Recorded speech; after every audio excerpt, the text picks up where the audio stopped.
Bismillahirrahmanirrahim. Assalamualaikum warahmatullahi wabarakatuh.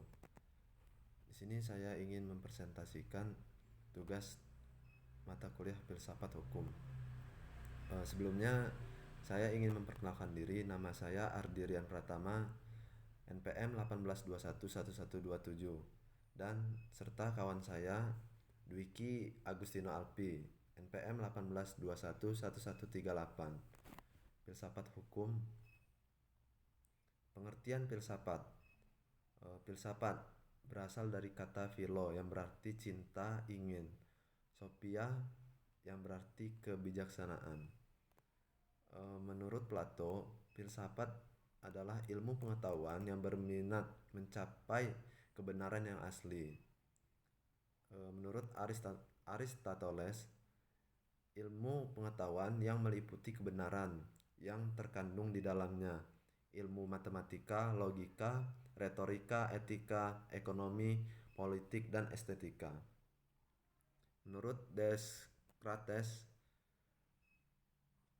kumpulan segala pengetahuan di mana Tuhan, alam, dan manusia menjadi pokok persoalan. Inti filsafat, karya manusia tentang hakikat sesuatu. Hakikat ialah inti atau dasar sedalam-dalamnya sesuatu. Sedangkan sesuatu itu dapat berupa apa saja, misalnya manusia, budaya, hukum, dan lain-lain. Pengertian filsafat hukum. Menurut Suetikno, filsafat hukum mencapai hakikat daripada hukum yang menyelidiki kaidah hukum sebagai pertimbangan nilai-nilai.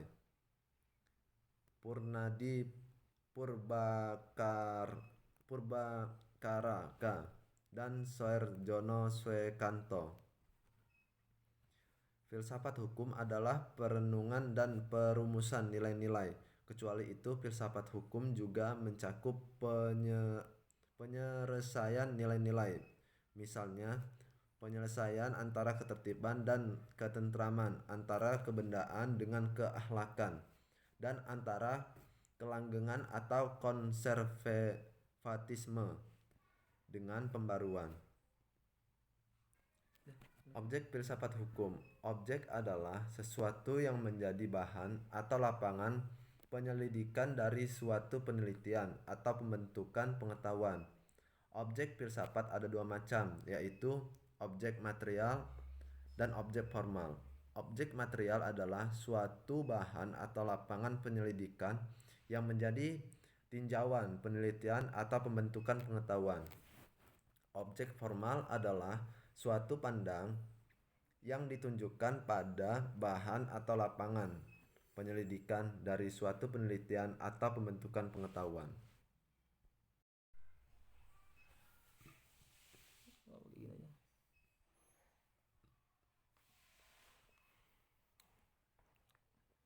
Baiklah, saya ingin meneruskan dari kawan saya yang tadi, ruang lingkup filsafat hukum.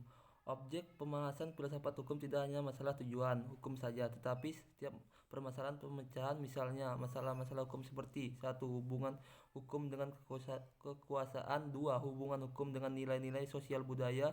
3. Apa sebabnya negara berhak menghukum seorang. 4. Apa sebab orang mentaati hukum. 5. Permasalahan pertanggungjawaban. 6. Masalah hak milik. 7. Masalah kontrak.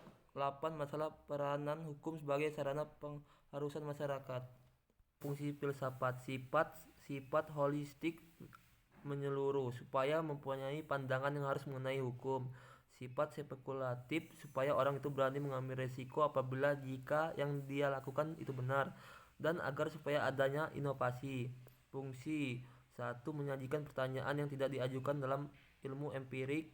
2. Mengadakan revolusi dalam empirik. 3. Mencegah pemikiran rutin dan mengembalikannya kepada pemikiran refleksif. Terima kasih kawan-kawan yang sudah apabila mendengar dan membaca video dari kami. Karena saya membuka tadi, maka saya akhiri. Apabila ada kesalahan kosakata dan penyampaian dari kami mohon maaf. Kepada Allah saya mohon ampun. Wabillahi taufiq wal hidayah. Wassalamualaikum warahmatullahi wabarakatuh.